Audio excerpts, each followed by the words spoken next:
이 시간 그리스도인의 당당함이라는 제목으로 하나님 말씀 선포하겠습니다. 성도님들, 이제 정말 봄이 온 것 같아요. 오늘 낮에는 여름이 왔나 싶을 정도로 이렇게 덥더라고요. 이렇게 계절에는 봄이 찾아왔는데 우리의 마음에는 봄이 찾아왔나 생각하게 됩니다. 이 시간 주변 사람들 다시 한번 진심으로 축복하는 마음으로 이렇게 인사했으면 좋겠습니다. 성도님들 마음에도 꽃이 피길 바랍니다. 성도님들 마음에도 꽃이 피길 바랍니다. 네, 이 시간 말씀을 통해 하나님의 뜻과 마음을 알아 순종으로 반응하길 축복합니다. 여러분, 그리스도인 하면 무엇이 떠오르시나요? 그리스도인, 교회에 다니는 사람, 예수님을 믿는 사람이라고 우리가 쉽게 생각할 수 있습니다. 그렇다면 혹시 그리스도인 하면 당당한 사람, 담대한 사람도 쉽게 떠오르시나요? 자신감 있는 사람, 떳떳한 사람 쉽게 생각이 드십니까? 오히려 의기소침해 있는 사람, 주눅 들어 있는 사람, 뭔가 위축되어 있는 사람이 더 수긍가지 않으십니까? 요즘 나 교회 다닌다고, 나 그리스도인하고 당당하게 일터와 주변 사람들에게 말하는 사람을 찾기 힘든 시대입니다. 언제부터 한국 교회가 이렇게 됐을까요? 그리고 왜 이런 일이 벌어진 걸까요? 원인 분석보다 우리가 먼저 생각할 것은 이러한 형상은 결코 건강하지 않다는 겁니다. 그리스도임을 당당하게 밝히지 못하는 것은 심각한 문제를 갖고 있다는 거예요. 성도님, 오늘 본문에 누가 등장합니까? 스데반 집사 등장하지요. 스데반 집사가 은혜와 권능이 충만해서 큰 기사와 표적을 행합니다. 이것을 보며 회당에서 어떠한 자들이 일어나 스데반과 논쟁하기 시작해요. 그때 스데반 집사가 지혜와 성령의 충만함으로 그 논쟁에서 이깁니다. 그러자 분하여 돈으로 사람을 매수하고 거짓 증인을 세워요. 그리고 백성과 장로와 서기관들을 충동시켜 스데반을 잡아 공회로 끌고 갑니다. 거짓 증인들이 옆에서 이렇게 이야기해요. 이 사람이 거룩한 성전과 율법에 대해서 거슬러 말한다고요. 이 말을 듣고 대제사장이 묻습니다. 지금 이 증인이 한 말이 사실이냐라는 것이죠. 성도님, 지금 어떠한 상황입니까? 거짓 증인이 모함하고 결국 체포되어 공회에 지금 끌려온 상태입니다. 그리고 사실 확인을 지금 묻고 있는 상황인 거예요. 대제사장 말 한마디에 심한 매질을 당할 수가 있고요, 고문을 당할 수 있는 그런 상황입니다. 그리고 심지어 목숨을 잃을 수도 있는 그런 위협적이고 위태로운 상황이에요. 그런데 스데반 집사는 자신의 목숨을 구걸하거나 자신의 그리스도임을 그렇게 숨기지 않습니다. 오히려 당당하게 예수 그리스도의 복음을 전할 기회로 삼아요. 오늘날 한국 교회의 모습, 아니 우리 모습과 너무 다르지 않습니까? 그렇다면 스데반 집사는 어떻게 자신을 그리스도임으로 떳떳하게 당당하게 드러낼 수 있었을까요? 그 당당함과 담대함은 대체 어디서 나오는 것일까요? 이 시간 함께 당당함에 대해서 묵상하고 우리도 당당한 그리스도인으로 살기를 축복합니다. 두 가지로 살펴볼 텐데요. 첫 번째는 그리스도인이 당당할 때는 하나님을 아는 지식으로 충만한 때입니다. 하나님을 아는 지식으로 충만할 때 당당할 수 있습니다. 성도님들, 지식은 모든 것의 기초이자 출발점입니다. 지식이 왜 중요한 걸까요? 지식이 없으면 모든 것을 판단할 수 없고 분별할 수가 없기 때문이에요. 지식에서부터 지혜가 나오고 지식이 있어야 그것을 느끼고 그에 맞춰서 행동할 수 있기 때문입니다. 세상에서도 지적 재산권, 지식 재산권이라는 그런 중요한 시대를 말하고 있어요. 작은 아이디어가 지식의 법적 권리를 갖고 창의적인 가치를 이끌어내기 때문이죠. 그렇다면 신앙생활에서의 지식은 어떠할까요? 하나님을 아는 지식이 있어야 하나님을 바로 섬길 수 있습니다. 누가 하나님을 바로 예배할 수 있나요? 하나님이 누구신지, 하나님께서는 어떠한 예배를 받으시는지, 예배란 무엇인지 아는 만큼 온전한 예배를 드릴 수 있다는 것이죠. 호세아서에서 뭐라고 말합니까? 그러므로 우리가 여호와를 알자, 힘써 여호와를 알자라고 말씀합니다. 물론 성경에서 말하는 그 알은 지식적인 알을 넘어 경험적 알을 의미합니다. 지식에서만 결코 머물러서는 안 된다는 것이죠. 그 하나님과 인격적인 만남을 갖고 하나님과 교제 가운데 경험적으로 하나님이 정말로 이러한 분이시구나, 성경에서 말씀하신 그 하나님이 정말 이러한 분이시구나 하는 것을 경험적으로 깨닫는 데까지 나아가야 한다는 사실이죠. 그런데 먼저 강조하고 싶은 것은 지식적 암입니다. 지식적으로 알아야 그 지식을 가지고 하나님께 나아가죠. 그리고 그 지식적 알미 결국에는 경험적 알므로 나아가지 않겠습니까? 호세아 선지자가 여호와를 힘써 알자라고 외치기 전에 4장 6절에 먼저 이렇게 이야기합니다. 우리 호세아 4장 6절 말씀 같이 읽겠습니다. 시작. 너희가 지식을 버렸으니 나도 너를 버려 내 제사장이 되지 못하게 할 것이요, 내가 내 하나님의 율법을 잊었으니 나도 내 자녀들을 잊어버리라. 내 백성이 무엇이 없음으로 망합니까? 지식이 없음으로 망하는도다. 너희가 지식을 버렸다라고 그렇게 말씀하고 있는 거예요. 하나님의 언약 백성이 지식이 없음으로 율법도 잊어버리고 하나님이 어떠한 분인지, 예배를 어떻게 드려야 하는지, 율법의 가르침은 무엇인지 다 모른다는 사실이죠. 그리고 그 결과는 필경 망한다라고 말씀합니다. 사랑하는 성도님들, 우리가 그리스도임을 왜 당당하게 드러내지 못하는 것일까요? 왜 예수 그리스도의 복음을 담대히 증거하지 못하는 것일까요? 한마디로 아직 하나님이 누구신지 잘 알지 못하기 때문이에요. 우리가 섬기는 하나님이 정말로 어떠한 분이신지 잘 모른다는 겁니다. 자기 아들을 아끼지 않고 우리에게 보내주신 그 성품을 잘 모르는 거예요. 나아가 하나님께서 보내신 예수 그리스도를 잘 모르는 겁니다. 그분의 가치를, 그분의 사랑을, 그분의 능력을요. 그러니 나는 예수님을 믿는 그리스도인이라고 자신 있게 말하지 못하는 것이에요. 애둘러 나 교회 다니고 있어 라고 말하고는 거죠. 사실 그 말조차 제대로 하는 사람이 정말로 없다는 사실입니다. 성도님들, 우리가 그리스도임을 당당히 드러내지 못하는 것은 하나님보다 사람을 더 의식하고 있기 때문입니다. 하나님이 지금 나를 어떻게 보고 계실까라기보다 사람들이 나를 어떻게 생각할까에 더 중요하게 여기고 있다는 거예요. 왜 사람들을 더 중요하게 여길까요? 혹시 내 직장 상사가 하나님이진 않습니까? 내 거래처가 하나님이고 내 고객이 하나님이 되었기 때문은 아닐까요? 정말 하나님이 온 땅의 주인이시고 내가 그분의 사랑으로 구원받았다면 정말로 안다면, 날 위해 주님께서 모든 것을 내어주신 것을 정말로 우리가 안다면 우리가 어떻게 그리스도인인 것을 부끄러워할 수 있겠습니까? 그리고 주님이 우리의 모든 삶을 책임지시고 우리의 모든 삶을 인도해 주실 것을 정말로 안다면 어떻게 사람들을 더 의식하고 두려워할 수 있겠습니까? 사랑하는 성도님들, 그리스도인은 나를 드러내는 여러 가지 옵션 중에 하나가 아니에요. 내 직업은 무엇이고 내 취미는 무엇이고 라고 하면서 나를 소개하는 여러 가지 중에 하나가 아니라는 사실입니다. 그리스도인은 내 정체성입니다. 이 땅에 다른 어떠한 것으로 설명할 수 없는 내 정체성이 그리스도인이에요.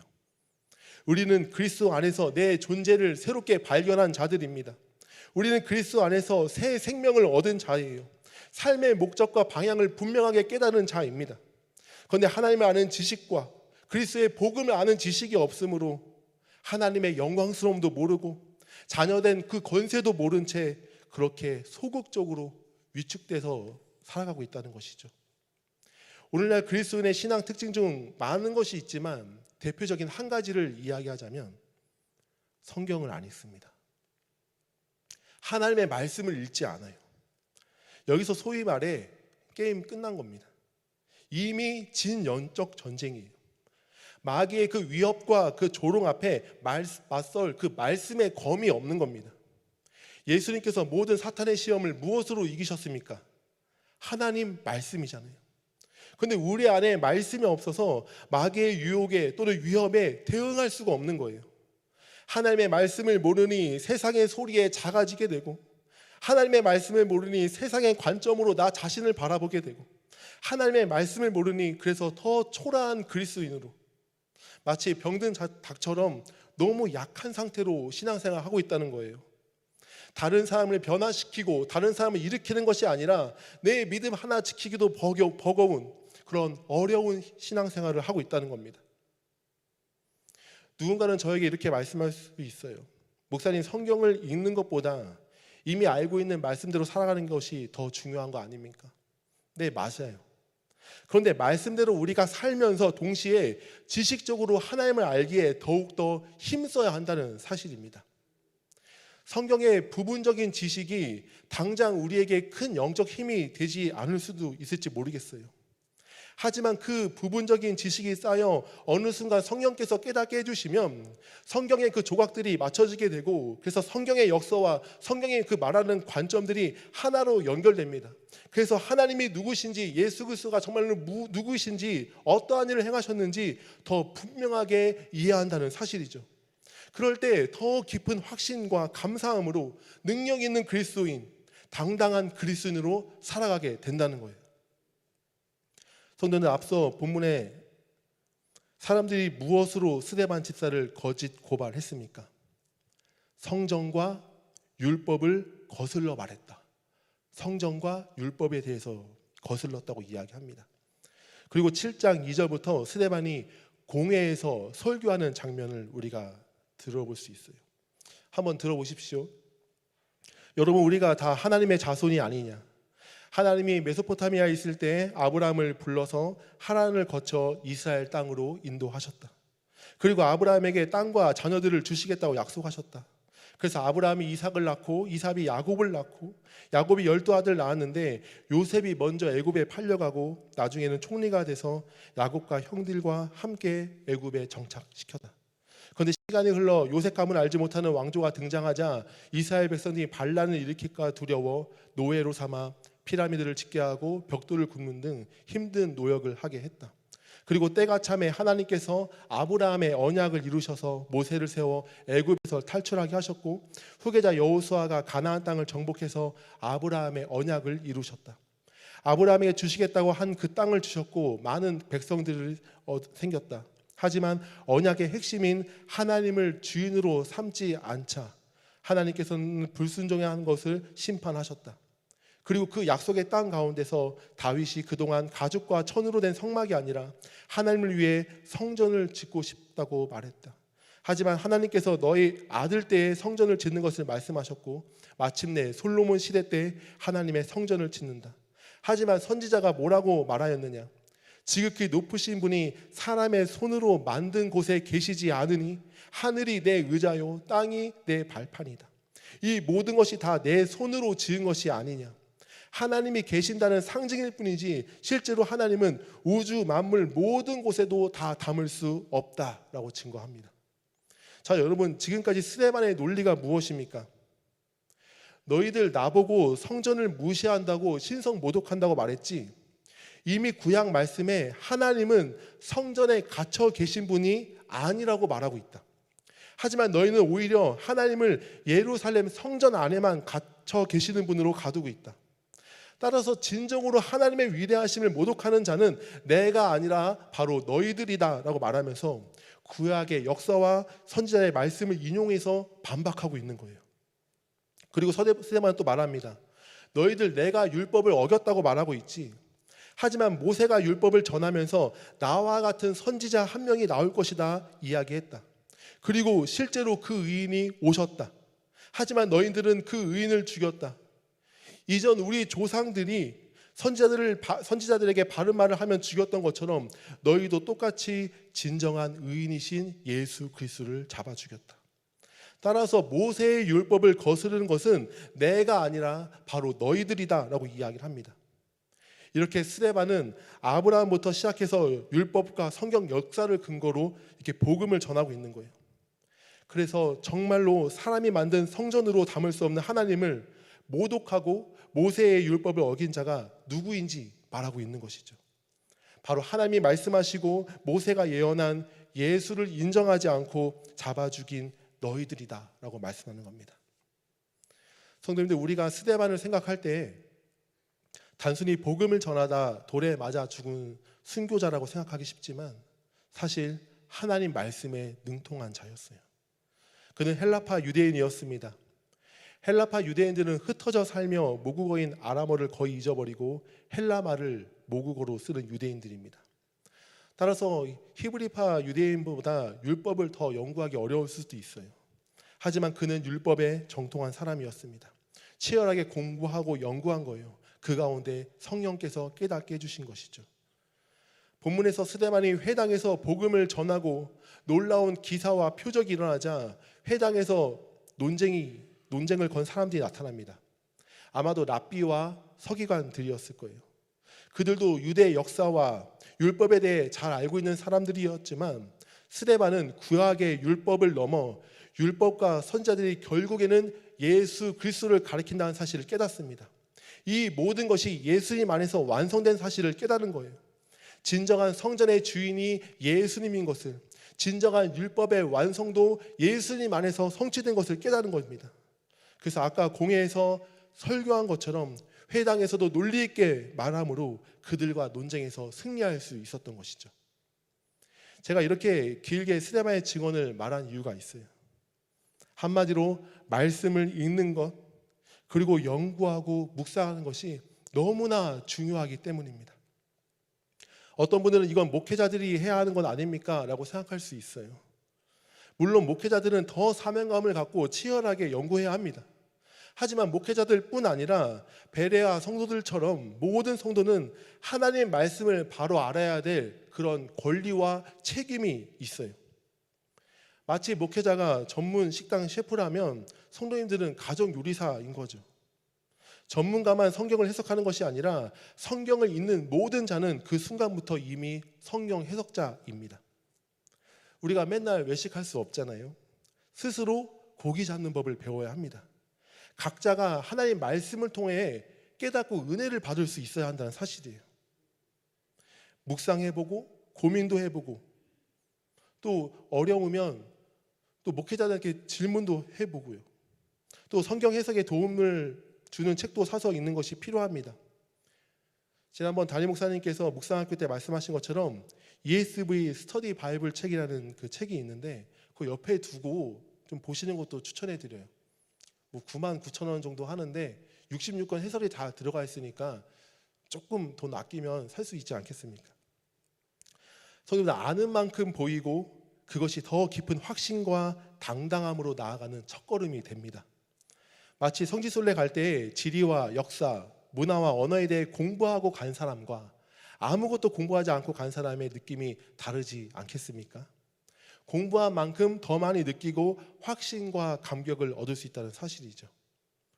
성도들 에베소서 3장 18절과 19절에 나타난 사도 바울도 이렇게 고백합니다.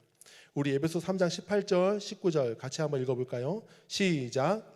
능히 모든 성도와 함께 지식에 넘치는 그리스도의 사랑을 알고 그 너비와 길이와 높이와 깊이가 어떠함을 깨달아 하나님의 모든 충만하신 것으로 너희에게 충만하게 하시기를 구하노라. 아멘. 사도 바울은 모든 성도가 지식에 넘치는 그리스도의 사랑을 알기를 원한다라고 이야기하면서 먼저 지식에 넘치는을 강조합니다. 우리의 생각을 다 담을 수 없는 그 그리스도의 사랑을 알기를 원한다. 그 너비와 깊이, 높이와 길이가 어떠한 것을 깨닫기를 원한다는 거죠. 성도님들, 저는 기본적으로 이렇게 공부를 막 좋아하는 그런 사람은 아닙니다. 제가 뭐 생긴 것도 그렇게 학구파 같은 그런 이미지는 좀 아니잖아요. 저는 책과 정보를 통해 지식을 얻기보다 제가 부딪히면서 이렇게 경험하면서 지식을 얻기를 좋아하는 성향인데요. 제가 20대 때 신학하기 전에 하나님을 깊이 만나고 하나님을 사랑하게 되니까 공부하기 싫어하는 그 제가 달라졌어요. 내가 사랑하는 하나님에 대해서 더 알고 싶어졌습니다. 그래서 그 전까지는 성경도 잘 안 읽고 의무감으로 읽었는데 이제는 내가 좀 자발적으로 읽기 시작했어요. 그리고 책을 거의 안 사본 사람인데 기독교 관련 책들을 사기 시작했습니다. 우리가 배우자를 만나서 사랑할 때 어떠한 마음이 들었나요? 너무 오래됐나요? 그래도 연애 시절을 한번 찬찬히 한번 생각해 보십시오. 처음 연애하고 설레었을 때 상대방이 무슨 음식을 좋아하고 어떠한 취미가 있는지 알고 싶어지잖아요. 사랑하니까 더 알고 싶어지더라고요. 사랑하는 성도님들, 하나님을 아는 지식에 있어서도 더 부유하시길 바랍니다. 그럴 때 바르게 하나님을 섬기고 내가 얼마나 존귀한 자인지 깨달아 세상에서 당당한 그리스도인으로 살아갈 수 있습니다. 당당하게 복음을 전하며 살아갈 수 있다는 것이죠. 말씀을 더 가까이, 하나님을 아는 지식, 특별히 복음에 대해 지식을 풍성하게 채우길 바랍니다. 누군가가 복음이 무엇이냐고 물어볼 때 성도님들 최소한 5분 정도는 복음에 대해서 이야기할 수 있어요. 복음이란 하면서 말씀하실 수 있어야 합니다. 스데반 집사처럼 말씀에 능통한 사람, 그래서 당당한 그리스도인이 되기를 주님의 이름으로 축복합니다. 두 번째로 그리스도인은 언제 당당할 수 있을까? 따라해 볼까요? 성령 충만한 때입니다. 성령 충만한 때. 네, 맞아요. 우리가 너무 자주 듣는 이야기지만 정말로 사모해야 되는 거예요. 우리가 당당하게 정체성을 밝히지 못하는 이유는, 담대히 우리가 복음을 전하지 못하는 이유는 성령 충만하지 않기 때문입니다. 성도님들, 성령 충만은 무엇입니까? 충만은 가득한 상태, 그래서 넘쳐 흐르는 상태를 말합니다. 우리가 컵에 물을 따를 때에 계속 부으면 가득 차게 되죠. 거기서 조금 더 부으면 흘러 넘치게 됩니다. 그것이 충만이에요. 따라서 성령 충만은 하나님의 영, 예수의 영이신 성령님께서 나를 완전히 다스리는 상태입니다. 내 생각과 관점, 내 감정과 마음, 그 행동과 그 의지까지 성령께서 다스리는 상태, 지배하는 상태예요. 성령께 사로잡힌 것, 온전히 붙들린 것입니다. 그래서 나의 어떤 것 하나도 하나님과 구분지어 생각하지 않은 채 모든 주권과 모든 판단과 모든 뜻을 하나님께 두고 살아가는 상태입니다. 여러분, 우리가 기도할 때도 내가 주도적으로 하는 기도가 있고 성령께서 강하게 끌고 가시는 기도가 있어요. 내가 주도적으로 하는 기도는 내 생각과 마음을 하나님께 올려드리는 기도입니다. 이것이 잘못됐다거나 폄하하는 것은 아니고 하나님과 인격적인 마음을 나누는 기도가 가장 기본이고 중요하죠. 그런데 때로는 하나님께서 큰 은혜를 부어주실 때 성령께서 내 기도를 붙잡고 끌고 가실 때가 있어요. 경험하신 분들은 제가 무슨 말 하는지 이해하실 겁니다. 성령께서 기도하는 가운데 순간순간마다 기도할 그 기도 제목들을 생각나게 하십니다. 기도할 사람들을 생각나게 하세요. 그리고 너무 빠르게 기도를 이끌고 가셔서 내 말이 그 떠오르는 생각들을 못 쫓아갈 정도입니다. 그리고 나 자신을 향해 기도할 때에도 내가 생각하지 않았던 그런 기도들이 튀어나오는 거예요. 그리고 내가 기도하면서 내가 스스로 놀라는 겁니다. 성령께서 말할 수 없는 탄식으로 날 위해 기도해 주시며 내 기도를 도우시는 거예요. 예전에 제가 기도하는데 하나님께 울면서, 하나님, 저에게 고난을 주십시오. 그 고난을 통해서 제가 더 연단받고 제 쓴뿌리가 뽑히고 하나님을 더 깊이 알아간다면 어떠한 것도 그 고난은 더 이상 고난이 아닙니다 라고 제가 기도하는 거예요. 그런데 인간적으로 내가 지금 무슨 말을 하고 있는 거야? 나 이제 큰 시련에 닥치나? 나 이제 어떡하나? 큰일 났다. 이런 생각이 들더라고요. 제가 성령께서 강하게 끌고 가는 기도를 말씀드린 이유는 성령 충만한 자의 삶도 이렇기 때문입니다. 성령께서 내 삶을 다스리셔서 내 삶을 강하게 끌고 가신다는 거예요. 그리고 그 성령께서는 하나님의 깊은 마음도 깨닫게 하십니다. 성령님은 하나님의 영으로 하나님의 깊은 것까지도 통달하신다고 말씀하잖아요. 그래서 죄에 대해 더 예민하게 반응하게 하시고 이 사회와 이 시대를 향한 통찰력과 영적 분별력을 주세요. 그리고 순간순간마다 하나님이 정말로 무엇을 기뻐하실까 생각하며 선택하는 삶을 살아가게 하십니다. 그리고 상대방을 대할 때도 따뜻함과 긍휼함으로 대하게 하십니다. 스데반 집사가 7 집사로 뽑힐 때 그 기준이 무엇이었나요? 믿음과 성령이 충만한 자였습니다. 그 믿음과 성령이 충만할 때에 공회 앞에서도 당당하게 그리스도를 밝히며 그리스도의 복음을 전하지 않습니까? 성령이 충만하니 율법과 성경의 지식들이 성령 하나님께서 깨닫게 해주셔서 누구와 논쟁에도 이기지 않습니까? 또한 성령의 충만함이 사람을 두려워할 대상으로 보는 것이 아니라 긍휼한 대상으로 바라보기 시작합니다. 복음을 힘있게 전할 때에 그를 향하여 이들이 마음에 찔려하고 이를 갑니다. 여기서 마음에 찔렸다는 것은 회개를 말하는 것이 아니라 자신의 영적인 실태를 건드린 것에 대해서 분노를 이야기하고 있는 거예요. 돌을 던지려고 한 찰나 그 위협적인 상황에서도 스데반은 당당하게 계속해서 하나님의 복음을 선포합니다. 귀를 막고 그에게 달려들어 돌로 치려 할 때 스데반이 뭐라고 이야기합니까? 주여, 이 죄를 저들에게 돌리지 마옵소서. 성령 충만한 스데반은 예수님과 같은 기도를 합니다. 긍휼로 대하는 것이죠. 저는 말씀을 준비하면서 성령 충만한 삶은 어떠한 삶일까? 어떻게 조금 더 쉽게 표현할 수 있을까 묵상해봤습니다. 스데반 집사가 복음을 전할 때 하늘을 우러러 주목합니다. 하나님의 영광과 예수님께서 하늘 보좌 우편에 서신 것을 바라보는 것이죠. 저는 이 구절을 읽으며 느낀 것이 예수님께서 서신 것을 육신의 눈으로는 순교하기 전에 그 짧은 순간만 봤지만 영적으로 스데반은 항상 하늘을 주목하는 삶을 살았구나. 그는 정말로 하늘의 영광과 예수 그리스도께 주목하는 삶을 살았구나. 예수님께서 스데반의 그 영안을 열어 보여주신 것도 그가 평소에 성령 충만하여 오직 하늘에만 집중하는 삶을 살았기 때문에 보여주신 거겠구나라는 생각이 들었습니다. 성도님들, 스데반 집사는 헬라파 유대인들을 구제하기 힘쓴 것도, 큰 기사와 표적을 행한 것도, 당당하게 주의 복음을 전한 것도, 마지막까지 돌로 친 자들을 품은 것도 다 하나님 앞에서 행한 것들이었습니다. 오직 예수님께 주목했기에 하나님의 뜻을 이루며 교회를 세우며 사람들에게 복음을 전하며 그들의 위협 속에서도 당당함을 잃지 않았던 것이죠. 성도님들, 성령 충만함은 하늘을 주목하는 사람입니다.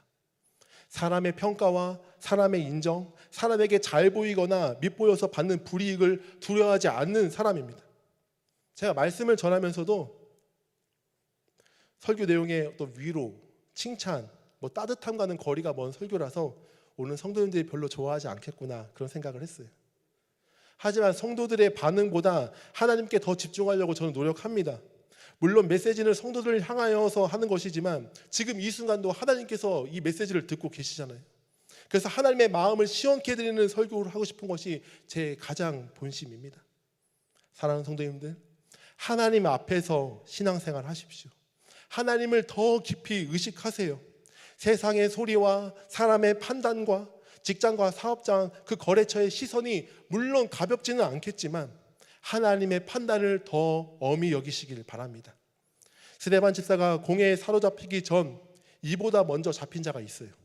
베드로와 요한입니다. 복음을 전하고 병을 낫게 하자 대제사장들과 장로들이 베드로와 요한을 위협하며 말합니다.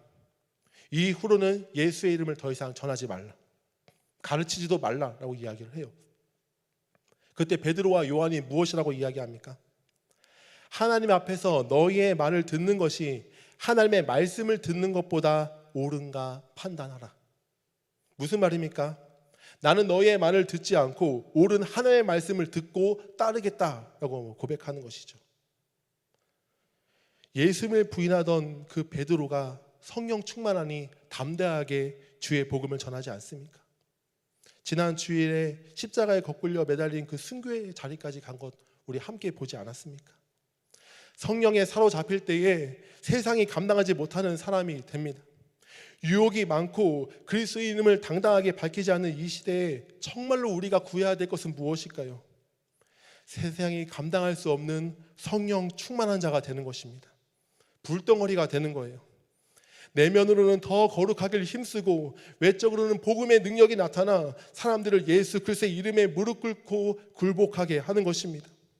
우리가 먼저 하늘을 주목하고 그들도 하늘을 주목하게 해서 하나님께 영광 돌리는 삶을 살게 하는 것이에요. 따라서 우리는 성령 충만함을 날마다 사모해야 합니다. 너무 안타까운 것은 현대 그리스도인들이 하나님 나라보다 이 땅의 것으로 마음과 생각이 가득 찰 때가 너무나 많다는 거예요.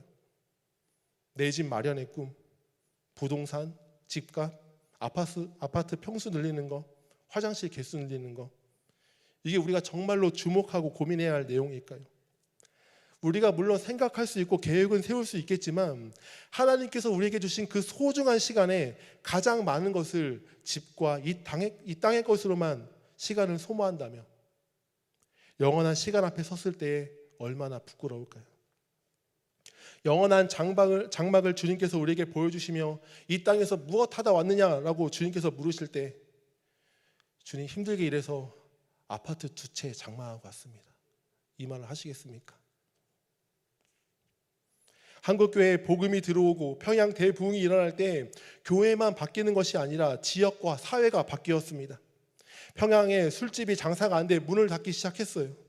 이 놀라운 역사가 일어나기 전 그리스도인들이 먼저 한 것은 성령의 충만함을 위한 기도였습니다. 평양 대부흥 운동은 당시 시대적, 정치적 여러 요인이 있었지만 본질적인 영적인 그 핵심은 기도였습니다. 많은 역사학자들이 이렇게 이야기합니다. 평양 대부흥 운동의 중요한 원인은 강력하고도 지속적인 기도에 있었다.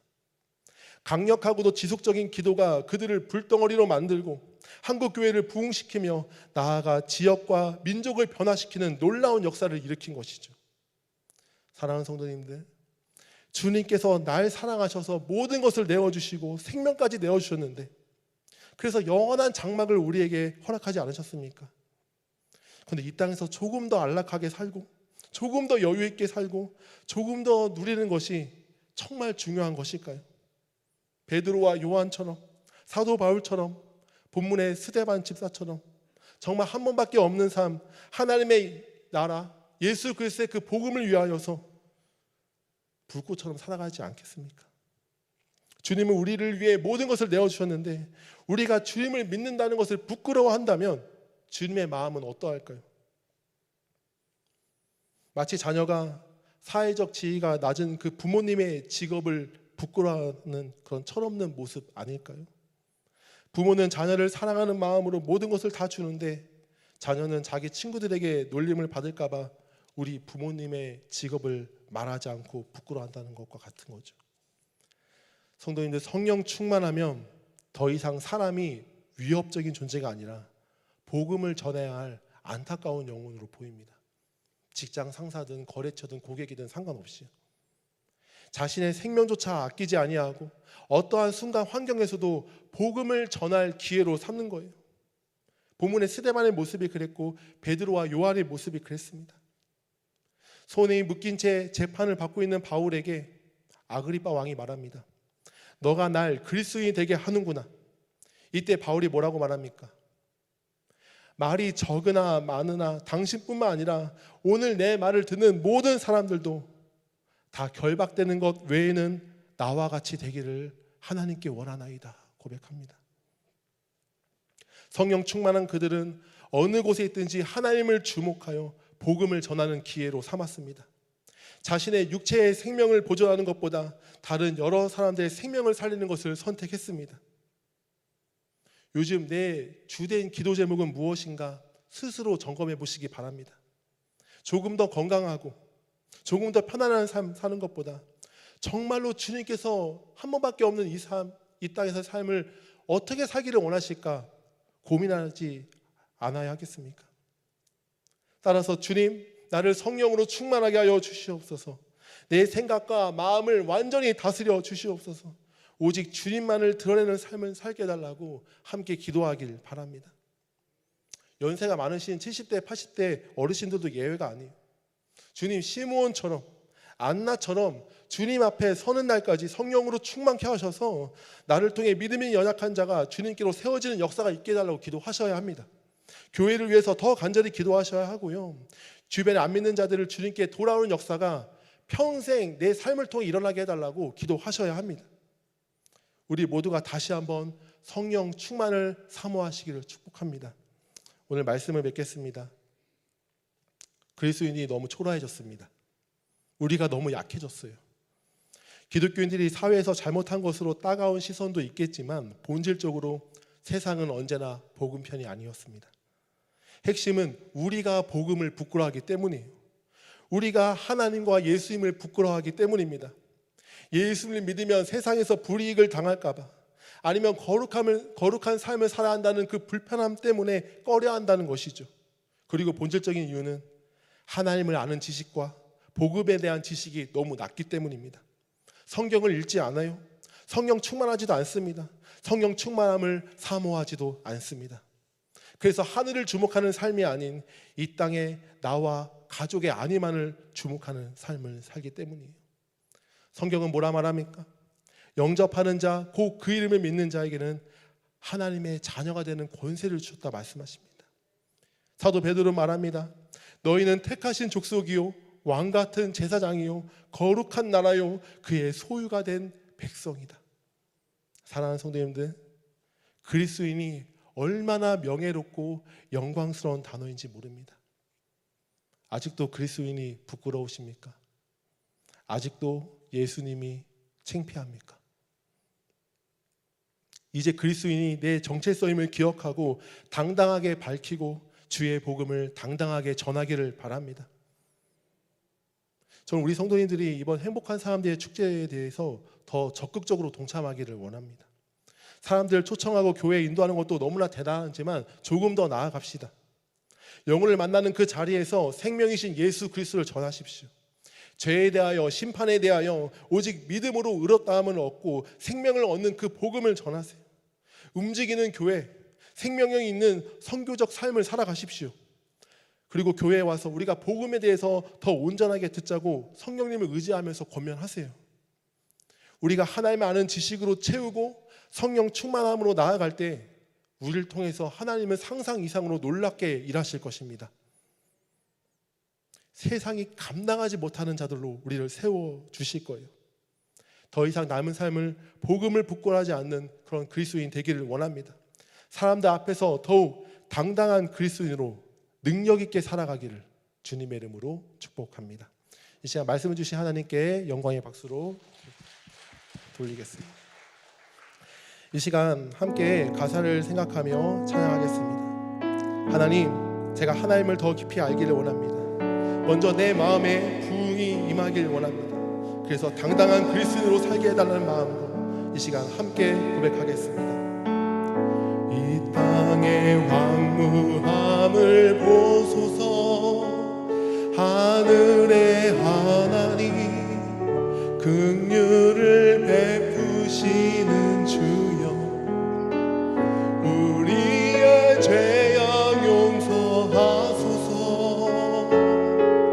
이 땅 고쳐 주소서.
고백합시다. 주여 부흥의 물길 타오르길 원합니다. 부흥의 물길 타오르게 하소서. 진리의 말씀 이 땅 새롭게 하소서. 은혜의 강물 흐르게 하소서. 성령의 바람 이제 불어와.